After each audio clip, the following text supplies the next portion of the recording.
Look at that. All the financials are up, except Citi. What happened?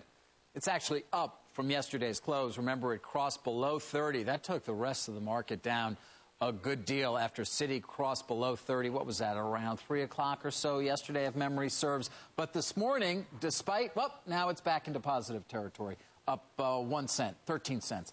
Despite this big investment from Abu Dhabi, stock not doing too much. There it is. You can take a look at it now. That is up 85 cents, by the way, from yesterday's close. So,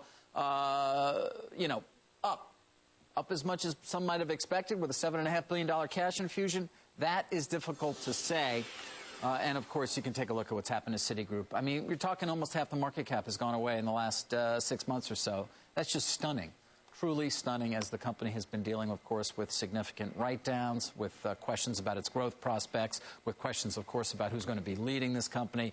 Oh, there are any number of questions. But one thing, at least, that's been answered in the short term is, where are you going to get more money if you need it in terms of raising capital and preserving your dividend? Well, the Mideast. And by the way, it's funny because, of course, we were talking about this yesterday morning in terms of the sovereign funds. And then late yesterday, I was also talking about this as a possibility. This is mandatorily convertible. You can say with a convertible with an A or with an I, we sort of, it's fine, and into common. So those who want to compare it to B of A's deal with Countrywide and say, wait a second, these guys are getting 11% yield. It's different. This is mandatorily convertible. It will become equity. They aren't going to be senior to anybody. They're going to become equity holders.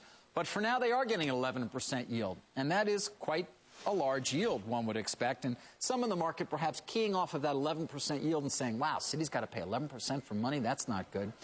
Maybe, maybe not. One key question is one I just had up there, which is, why not have cut the dividend? You're talking about a stock that was yielding over 7% yesterday after that fall, right around there.